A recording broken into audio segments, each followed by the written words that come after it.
So he's not necessarily writing to people who aren't currently following Christ, because as we'll go through it, we'll figure out that in order to do the things that James is calling us to do, you have to be, or it is necessary for you to be a believer.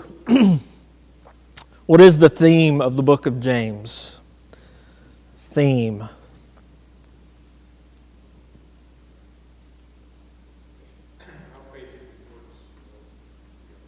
Okay.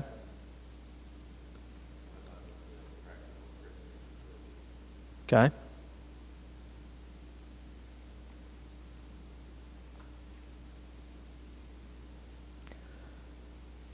So in essence, the theme of the letter is Christian maturity and holiness of life.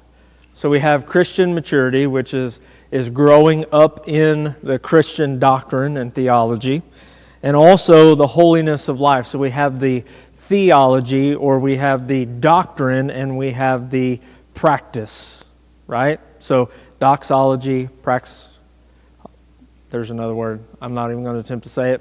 So we have the teaching and the practice. We have the listening and hearing, and we have the doing. But in that, humility is the sum of both parts.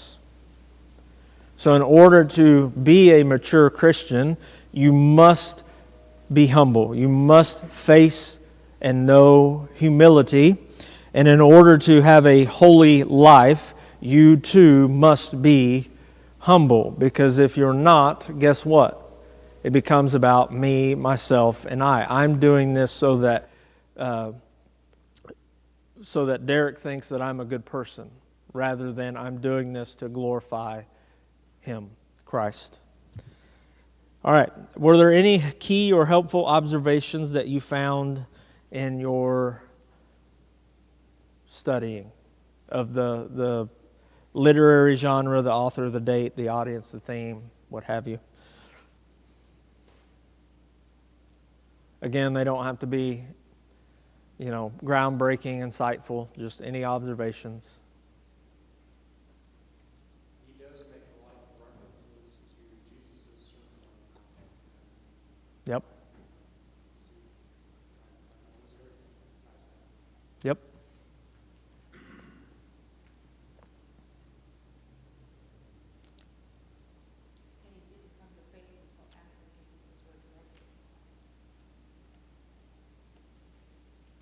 Yep. A couple things that I found were sometimes the book of James is called the Proverbs of the New Testament. There's a lot of wisdom. There's a lot of practical wisdom in the book of James. It's do this or else. If you read the Proverbs, there's a lot of if you do things this way, this will be the result. If you do things this way, this will be the result. And both of those are under the umbrella of life and death. The second thing I found was what Jeff said earlier. Basically, James practically and faithfully reminds Christians how to live. Faithfully and practically reminds us Christians how we ought to live. All right. So if you'll notice, I have the text right there on your paper, so you should be able to kind of follow along as we go. And then I took some feedback in how these are kind of laid out, and so you'll notice the first question that we're going to come to is what is happening in the text. So if you remember my sermon from Sunday, where did we begin? What's happening in the text. So to kind of help us understand what's going to be said after that, we need to kind of have an overview of what's going on in the text. Okay, and so we're just focused on the first 4 verses. Okay, so what's happening after this? If it has anything to do with what's on this board, then we'll mention it. If not, then we'll get to it. Does that make sense? Because I don't want to confuse us. And I don't want to be confused either, because that's bad for the teacher to be confused. All right? So, Question, I'll read the text and then we will jump into that first question. James, a servant of God and of the Lord Jesus Christ, to the 12 tribes in the dispersion. Greetings. Count it all joy. Every time I see that and I say it, I think of Gary. That's just me. Count it all joy, my brothers, when you meet trials of various kinds, for you know that the testing of your faith produces steadfastness, and let steadfastness have its full effect, that you may be perfect and complete, lacking nothing. So, what's happening in the text?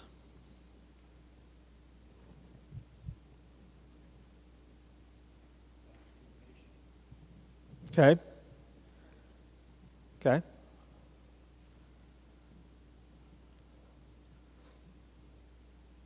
Let's be a little more, as my wife would hate to hear, Pacific.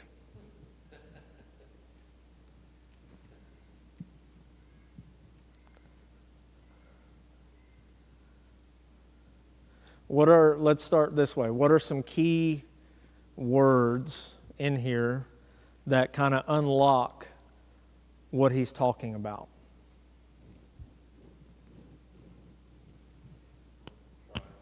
Trials. So he's giving the recipients of this letter instruction on trials, why trials exist, right? It's important because if all we know is, rainbows and cotton candy and unicorns and Lambos and big Ford trucks, like if that was the promise and we actually got this, there would be a very, very big problem, right?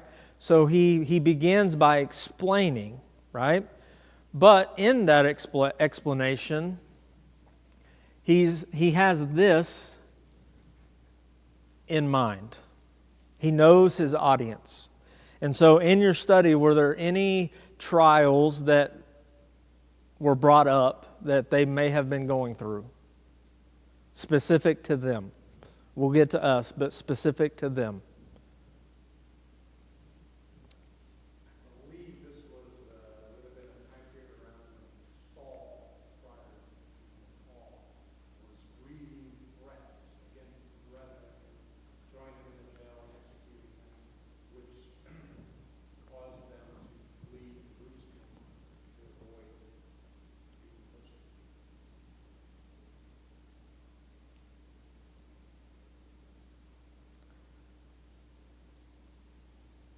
So, that is correct. So, number one was oppression, right? Oppression. Number two, if you remember, and you may not, but some of you Bible scholars might, in the Jewish community, there was a lot of poverty. When you read in Acts, and even further into the epistles, Paul was constantly taking donations to take back to Jerusalem, to take back to that church. We also have to keep in mind is that they were dispersed. They were put out of their homeland and they were put into these different cultures that didn't practice life the way that they practice life. And so what you would find would be that they wouldn't be as financially stable as all of the other communities, but God always provided. In that, they were very, very, very giving with their money. Acts chapter 2, they sold all that they had and gave to the poor among them. Okay, so in that, everything that Brandon said, the being persecuted, and then poverty and oppression, and so the way that I phrased it is this: what is happening in the text? James is instructing the recipients on why trials such as poverty and oppression were being allowed by God. along with the purpose of them. So number one, why does God allow bad things to happen to quote unquote good people, which that's a lie. Ain't none of us good except for Christ that is in us.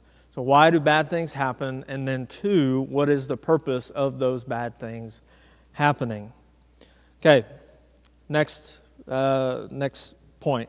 Are there any, so let's go through and let's mark out all of the key phrases in the text so that we can take some time understanding them.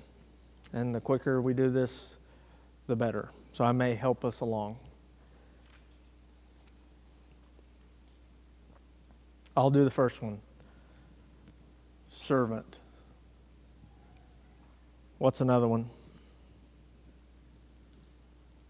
Again, these are words or phrases that will help you understand the text, right? Or guide you through the study of the text. So let me ask you a question to help you. How many of you knew what the dispersion was before you started this journey? 2 out of the 15 of you. Okay, so that would probably be a good, there it is, a good key word. The next I would say would be to the 12 tribes of Israel, right? Did anybody take any time to look those up and write them down? Or was I the only one? So we have Judah, we have Reuben, Gad, Asher, Naphtali, Manasseh, Simeon, Levi, Issachar, Zebulun, actually, if you speak English, Joseph, and Benjamin. Okay, those are the 12 tribes of Israel. 10 to the north, 2 to the south. All right, next, any other key words?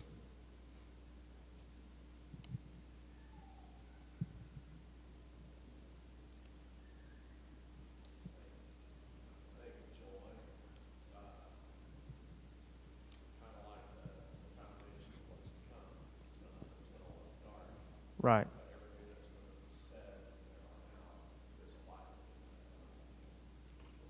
Absolutely.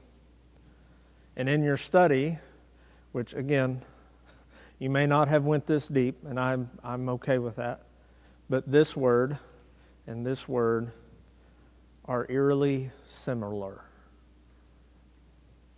In the right context, they can be the same word, if that makes sense. What else? Trials.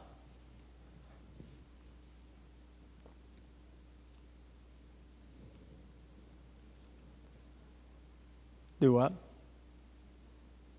I'm sorry. Steadfast, yes. Sorry.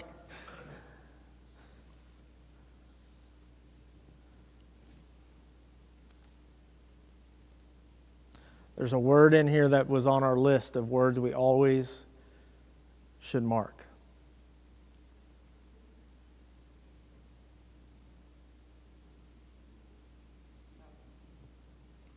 Because remember, this word is going to help us understand why these are a thing, right? Somebody say testing.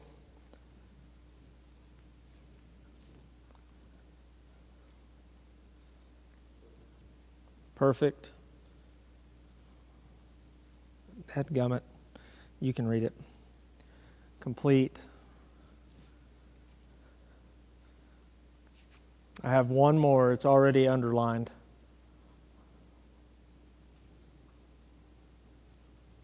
Let. So those are kind of our key words as we kind of go through this to try to understand what he's trying to say. Next section, next point. What are some questions that we ought to ask of this text?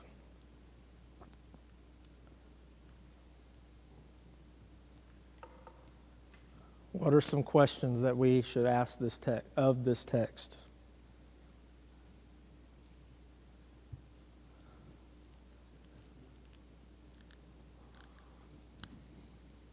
Not yet. Not yet. So to kind of answer that a little further, when we get to the so what and the now what, then we will try to invite ourselves into this.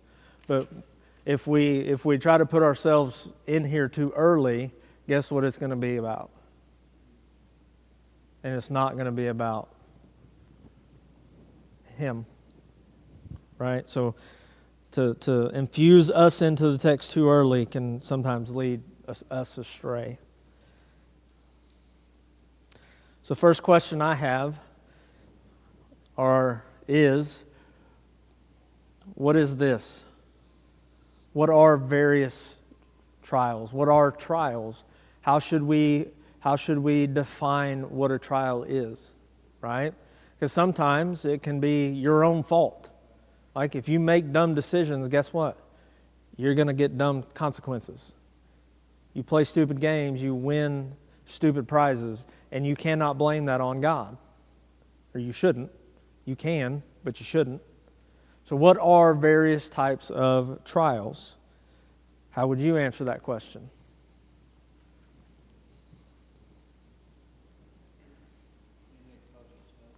Okay. Temptation.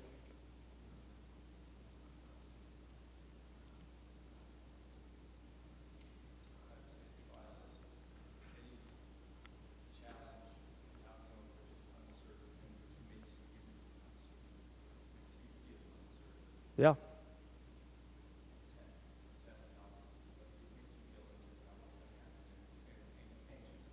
Yeah. You should be an educated person. That's why he is and I ain't.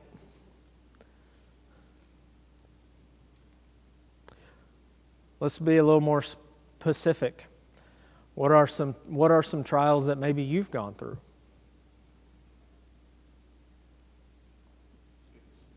Sickness, so your health.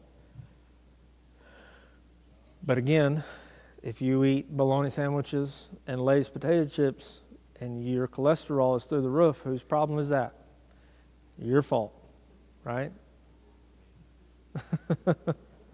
So again, what I'm trying to say is we got to be careful with putting definitions to words that we, as he said, it's an outcome that we have no control over. You have control over what you ingest, right? You have a say in what you eat or don't eat. And trust me, I'm pointing at myself too. What else? So we have health, temptation, what else? Relationships.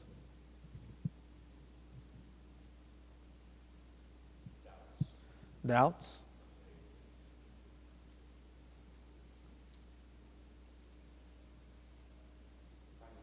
Financial.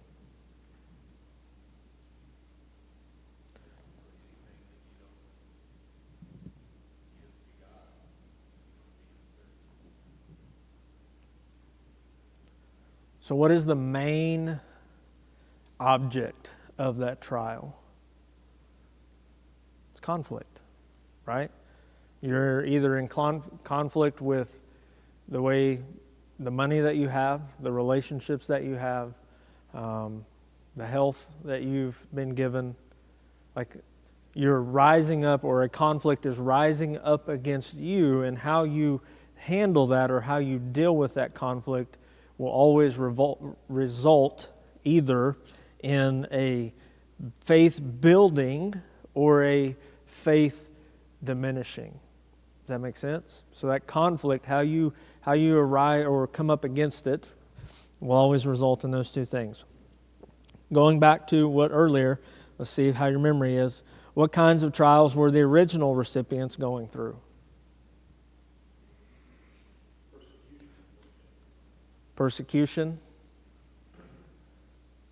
poverty, and then I would say oppression, general oppression. It'd be like you dropping an Okie in Indiana. Like we don't belong. I'm kidding, but not really. So persecution, poverty, and oppression. What does it mean? So going back again to our text to answer or ask the text questions, because again, we are dumb.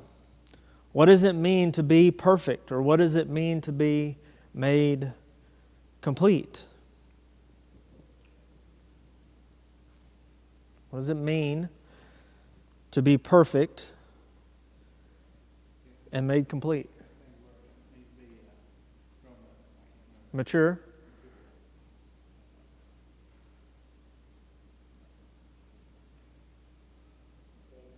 Whole?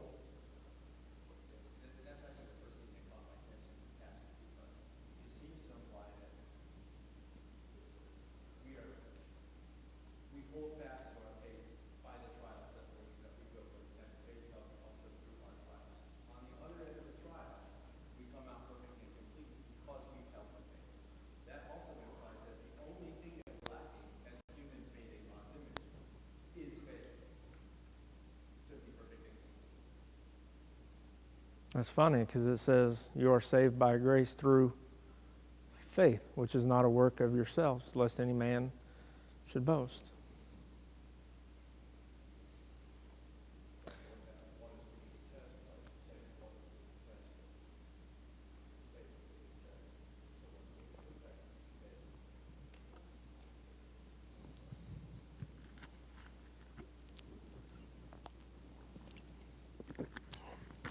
Next question.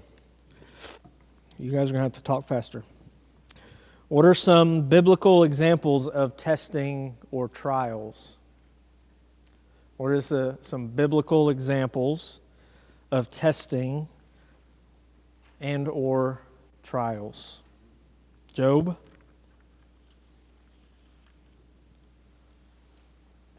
So let's dive into that just off the top of our head. What was the result of Job's testing? He lost everything, but then he was restored, right? He could have listened to his wife and just cursed God and died. He could have listened to his friends, right?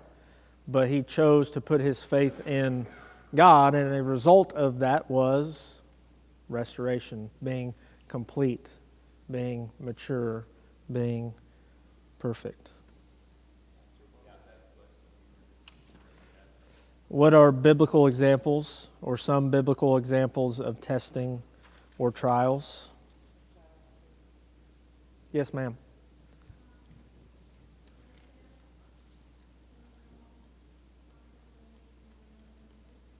Yep. So same era, Shadrach, Meshach, and Abednego. How many of you can remember their Hebrew name? It's funny how we remember them by their government name in exile, but we can't remember their actual name. Those are all great examples.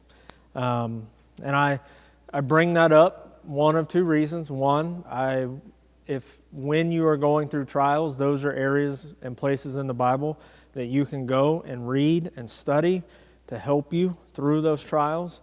And two, it can, if you can spend time understanding and being able to see and know, hey, I made a dumb decision, this is a consequence of that dumb decision, or this is actually God testing me and I can grow from this. Does that make sense? So you can see and deliberate between the two.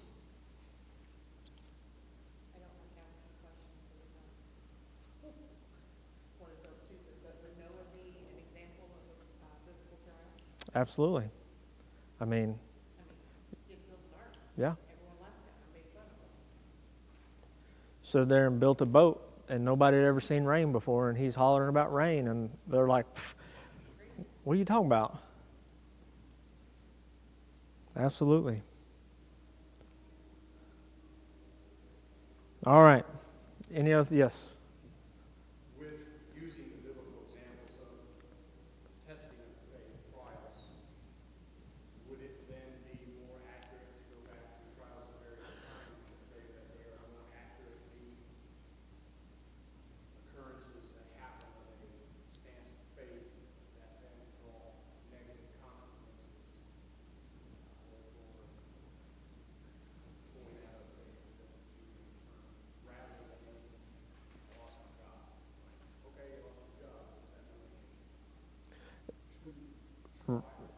So you have to ask the question, did you lose your job because they don't like you because you're a Bible thumper, right? Or, you talk too much about God, or you do this or you do that. Like, those are realities. Like, we don't see them here because we live in the back end of the Bible Belt.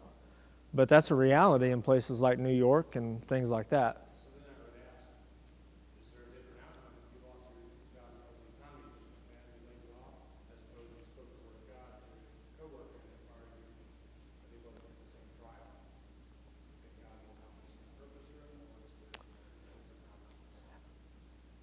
I would say in general the same outcome, because you're faced with the same reality in both. Whether you lost it because of your faith or you lost it because, it all went down south. The reality is you don't have a job, you don't have money, and you don't have food. So you either have to trust that God will provide or don't. So generally, yeah. Specifically, that may be something that you have. If you're lazy and you get fired and you say, I'm going through a trial, I'm going to look you square in the face and say, that's your fault. Don't blame God for your inadequacies. All right, let's dive into the next question. Are there any imperatives? Imperatives is just a fancy word for commands or truths in our text. Are there any imperatives, commands in our text and or truths? Count it all joy. Count it all joy. He goes on to say, my brothers, when, not if, you meet trials of various kinds. Count it all joy when you, not if, but when you meet trials of various kinds. That is our command, right? What is the truth? What is the truth that is proclaimed in our text?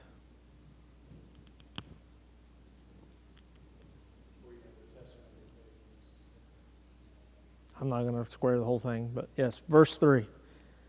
Verse 3. And then to understand what verse 3 is accomplishing, you need verse 4. So verse 3 and 4 are kind of the climax to where we are in this text. And again, we're trying to take bite-sized pieces out of this. When we get to verse 5 and following, there's going to be a lot of things that we learn going through that. But right now, bite-sized pieces. Okay. Final question of what's going on in the text. Now, some of you, just because I have it down, you may not have it down. You may have taken a different cross-reference and went different places, and that's fine. Because as I pointed out, as I showed you, there's 11 million of them. But I'm just going to give you the ones that I found helpful in understanding the text. Okay? And if you have one that I don't have, if you wouldn't mind sharing it, that would be great. So the first one, Brandon pointed it out earlier, Matthew chapter 5, verse 12. Now, I think it's 10, 11, and 12 actually give you a good framework for what he's trying to say.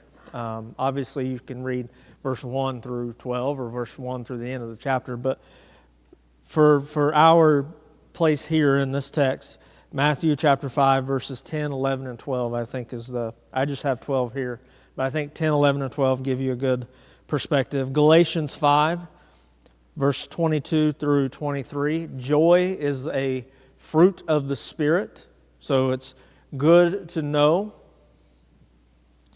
1 Peter chapter 1, verse 7, Romans chapter 5, verses 1 through 6. So the one in Romans where Paul says that perseverance creates character and character creates hope, that section. And I could have gotten those backwards, but you know what I mean. 1 Thessalonians chapter 5, verse 23. Anybody have one different that you found helpful?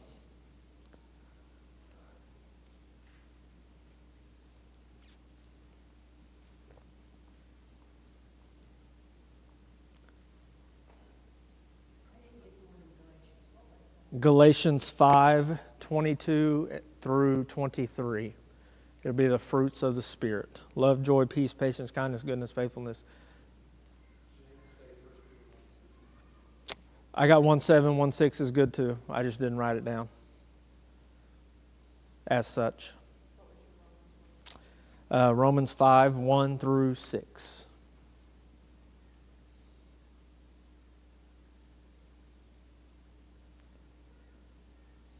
And then 1 Thessalonians 5:23.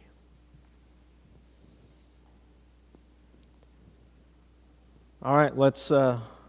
We got 15 minutes. I want to leave time at the end, so I'm going to move on. So what? So what? Again, this was written AD 45 to 50. We live in circa 2025. So what? What does this have to do with us? What is the text telling us or asking of us? And so in preacher fashion, I have 3 main points that encompass all of these verses. Number 1, we will face trials and temptations. We will. He does not say if, he says when. We will face trials. And again, those trials can be health, can be poverty, can be temptation, can be a number of things. Losing your job.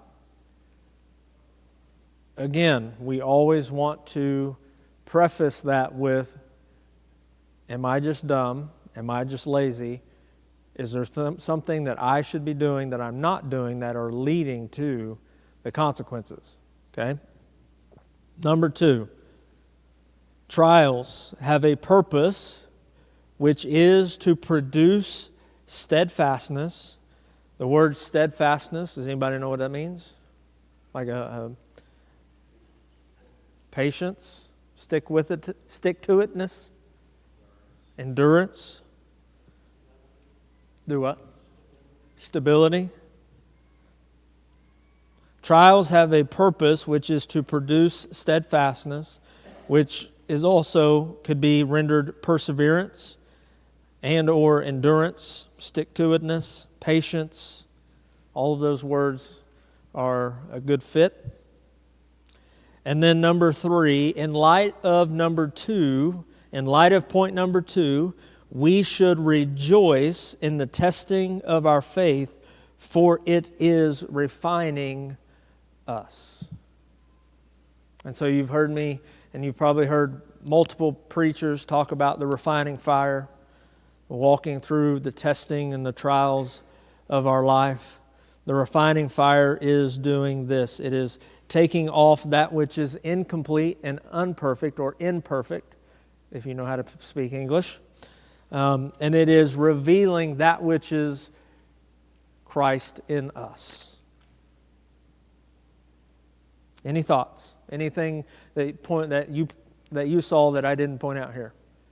I know I kind of took all the easy. Not so much, just for me, what struck me as what this is one, if you, in verse 2, you see, count it all joy when you face trials, for they, in verse 3, for they are a testing, meaning the trials are ordained and purposed by whom? God.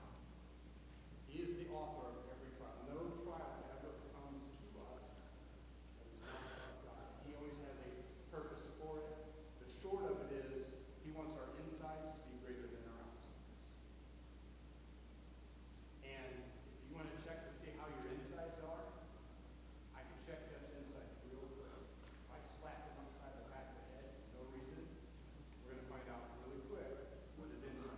True or false? True. You walk up to someone, spit them in the face, you're going to find out what their inside is going on. Right. If there's a lot of anger, or if there's actually a really spirit.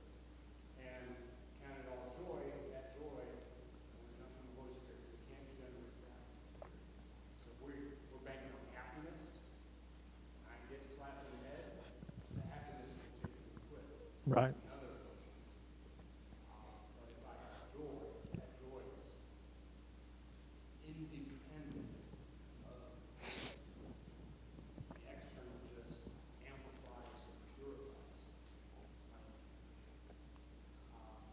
But we have to understand and surrender that it is God's doing this. Why? God doesn't need to know. We need to. Right. Why?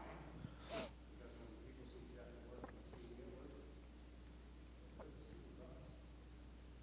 If God needs Jeff to know they're seeing him as him, he might as well just slap him upside the head. So Jeff can see and get him as him. So we won't get there because we're only doing chapter 1, so I'll bring it up.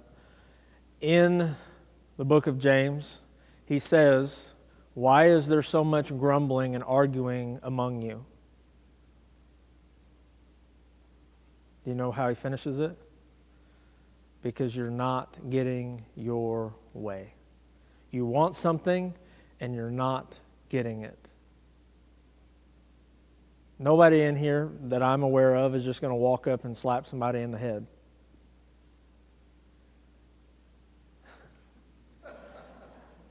Anybody with 2 brain cells to rub together, he's down to 1. But what happens when you don't get your way? What happens when someone tells you no? What happens when, your request is denied? What happens then? A pity party, right? So that's the real test, right? That's the real understanding of what it means to be refined. It's coming to a point where you say, it's not about me. This church is not about me. And I struggle with this. Ask people that are close to me. I struggle with this. It's not about me. It's not on me for this church to be successful. Now, I want to do everything in my power and in my gifting to make sure that we do all that we can to elevate Christ and His name in this church so that it will be successful. But ultimately, it's not up to me. But find something to go wrong and see where I'm at with that, right? When something doesn't go the way I thought it should, where am I at in that? It's cute to stand up here when everything seems to be going fine. What happens when it does hit the fan? Who are we then? Any other thoughts before we move into application? I think we've already arrived there, but well, let's talk about now what. Now what? So we talked about the so what, now what? How should we respond to the truth of this text? My inclination or my thought was reflection. Reflection. How do I respond to trials? Do I throw a pity party? What do I do? How do I respond? When I come up against the loss of a job, or if I come up against a bad health exam, I come up against whatever, not enough money in the bank, whatever it is, when I come up against that, how do I respond?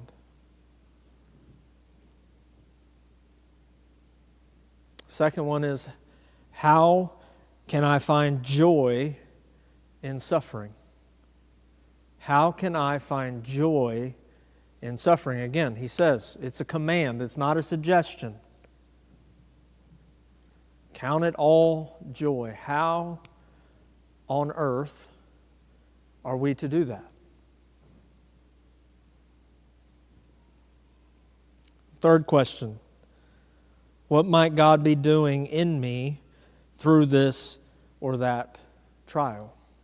What is God doing? What is God trying to accomplish in me? And last but not least, what does it actually look like to have joy in trials? What does it look like? Is it happy-go-lucky all the time? Contentment? When you have joy, what does that actually look like, right? For me, this is something that's brewing for me as far as a thought. Terrible maybe application at this point, but joy is, the focus is always about Him, His glory. How could I go through the most horrific suffering of my wife in prison, children taken away from me, and still count it joy because His glory is in me. That He would say, I would be worthy enough to suffer to display His glory is beyond the privilege Christ would give me. He didn't give me, He couldn't ask for any more price. Suffering's with Him. Suffering. How could we expect? And that's our fault. We go back to kind of the scriptures. Look to Christ. Why would you expect anything more or less? It is always for His glory. He's being glorified. What can we do? But that's a hard place to be. Yeah. That we know that God wants what's best for His children, and knowing that that's the ultimate outcome of whatever He's putting before me. And I can have that confidence knowing that He will get me through it, however He ever needed for me to get through that. And so I can just rest in that, knowing that that joy is seated in me, knowing that God is working with me. He will get me through it. I want to point out a word here. It was one of our key words.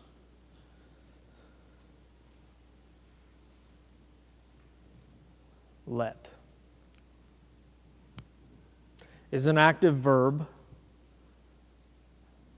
but in that activity, so I think of it like this, right, wrong, or indifferent.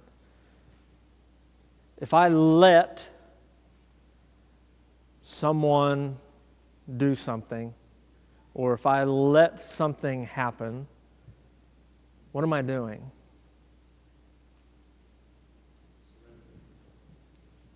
Surrendering. It's the idea of submission. It's the idea of saying, whatever it is, right? So we all know the hymn, "It Is Well With My Soul," right? I think that's the name of it. Go and read the backstory behind why that song was written. I would tell it to you, but I don't want to get the particulars wrong, the specifics wrong, because it's too good of a story to try to butcher. But go look at the history of that song. It is well with my soul. And he had every excuse that you could ever dream up to not be well in his soul.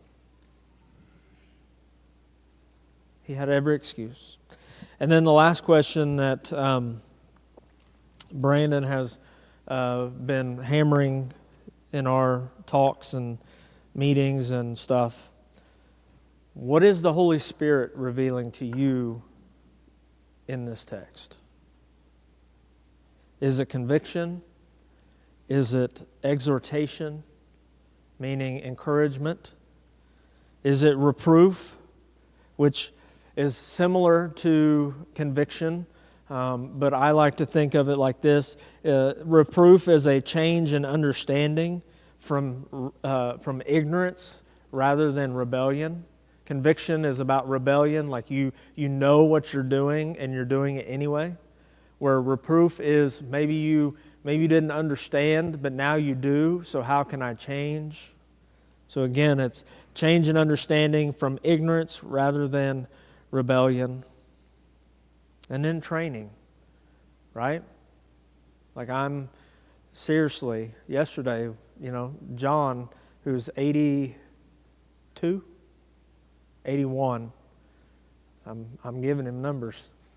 He's 81, and he worked me under the bus, right?